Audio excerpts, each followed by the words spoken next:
એટલે મને છે ને એક ભાઈ બેન બનાવે અને એક ભાઈ છે ને બાયડી બનાવવા નીકળે. શું કેવી?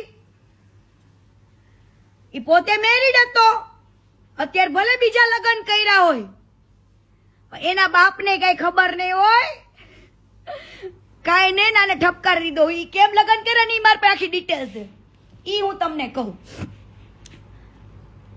પ્રપોઝ મારે પૂછે બરાબર, હું જ્યારે મારા રૂમમાં સૂતી હોય ત્યાં આવી જવું, અડપલા કરવા, ચાડા કરવા, બે ફડાકા ઠોકેલા છે. કેમ કે પબ્લિકને ફડાકા ઠોક્યા છે. ગોવાની અંદર અમારે ખજૂરભાઈનું સ્વયંવર હતું, મારો જીગલીનો રોલ હતો બરાબર. ખજૂરભાઈના સ્વયંવરમાં ગોવાની અંદર અમારું નાટક હતું, ત્યાંના થિયેટરમાં બરાબર. ત્યાર વખતે ખોડિયાર હોટલમાં જમવા ગયા ને, એ ખોડિયાર હોટલ વાળાને ખબર છે કે કીર્તિએ આને બધા વચ્ચે આબરૂ લઈ લીધી હતી ગોવાની અંદર. ગોવાની અંદર. અને ભંગાર